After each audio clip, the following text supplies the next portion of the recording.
중앙인 여러분 안녕하십니까? UBS 뉴스 특보입니다.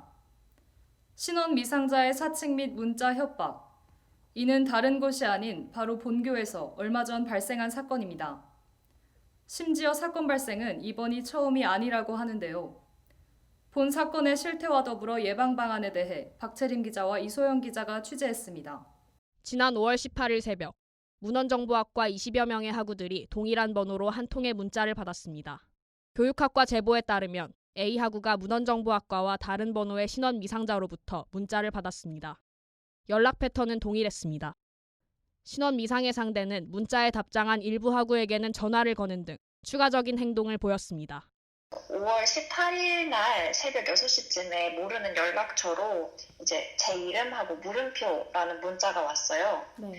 이제 제가 아는 사람일까 싶어서 저는 누구냐고 단문을 보내고 기다리고 있었는데 이제 과 동기랑 얘기를 하는 도중에 답장이 왔고 이제 그분은 자신의 연락처에 제 번호가 저장되어 있어서 아는 사람일까 해서 연락을 했다고 답변이 왔습니다.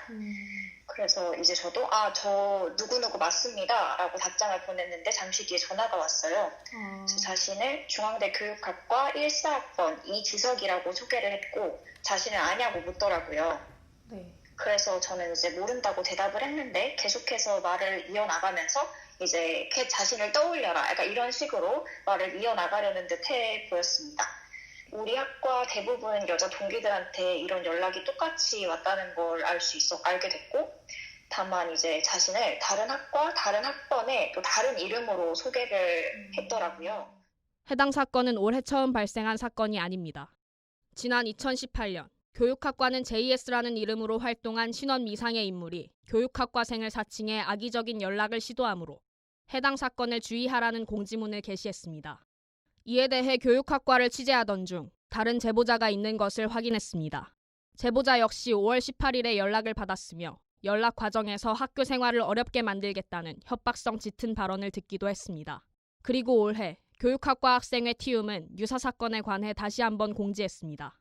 중앙대 이외에도 연세대학교, 홍익대학교, 대구대학교 등 동일수법의 유사 사건들은 지금까지 여러 차례 발생했습니다. 거듭 반복되는 사건에 과연 2018년과 올해 일어난 모든 사건이 동일범의 소행인지 모방 사건인지 확인하고자 자료를 수집하던 중 두 개의 목소리를 확인할 수 있었습니다.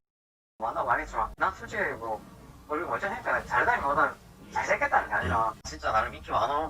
너는 뭐 하길래 알바도 안 했잖아. 근데 왜 이제 자는 거야? 너는 뭐 하길래 알바도 안 했잖아. 근데 왜 이제 자는 거야? 원본 음성은 상당히 차이가 있으나 음성 변조를 감안하여 높이를 조정해봤을 때 두 목소리는 꽤나 유사하게 들립니다. 지난 2018년 신원미상자 JS 그리고 5월 18일 발생한 사건과 관련해 입수한 전화번호만 벌써 2개. 모방 사건의 위험성을 배제할 수 없습니다. 하지만 이러한 위험성 예측과 학우의 두려움에도 불구하고 형사처벌은 어려운 상황입니다. 문제는 있는데 처벌을 처벌을 하기가 곤란하다 이거죠. 그러니까 그 문제되는 모든 행위를 다 형사처벌하는 게 아니잖아요. 그러니까 그 형사처벌하는 행위도 있고 안 하는 행위도 있는데 그러니까 이제 그 위험하다고 느끼잖아요 지금. 얘는 좀 위험하다. 응? 그래서 위험하니까 조심해라라고 얘기를 할 수 있는데 얘를 잡아다 처벌하자.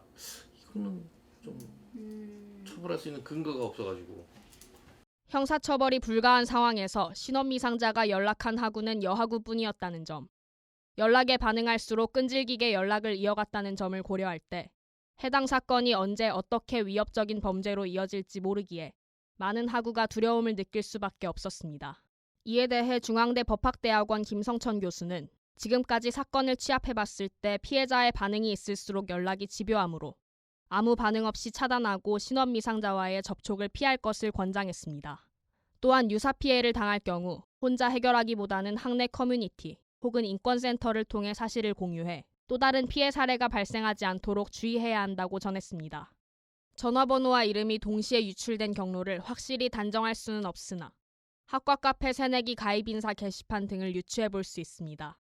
이에 학생회는 카페 운영 등 학우의 개인정보를 수집할 수 있는 공간의 보안성에 더욱 주의해야 합니다. 사실 이를 처벌할 수는 없지만 이번 제보를 통해서 공론화를 시켜서 많은 분들이 이걸 알고 또 유사한 연락이 오면 신경 쓰지 않았으면 좋겠다는 말을 전하고 싶습니다. 그리고 또 더불어 이런 사건도 이제 사회에서 관심을 가지고 처벌할 수 있는 제도가 생기면 좋을 것 같습니다. 아직 개인정보 유출, 학부생 사칭의 작은 거짓말 수준이기에 단순 조치만을 취할 수밖에 없는 상황. 하지만 앞으로 어떻게 더 위협적인 범죄로 변할지 모르기에 학우 개인, 학생 대표, 그리고 대학 본부 모두가 경각심을 갖고 안심장치를 조속히 마련해야 할 것입니다. UBS 이소영입니다. 이른 새벽 누군지 알 수 없는 사람으로부터의 반복된 연락은 결코 쉽게 무시할 수 있는 일이 아닙니다. 기술의 발전으로 서로 간의 접근이 용이해진 만큼 일상생활이 편리해졌지만 우리의 인권 보호를 놓쳐서는 안 될 것입니다. 이상으로 UBS 뉴스 특보를 마칩니다. 시청해주신 여러분 고맙습니다.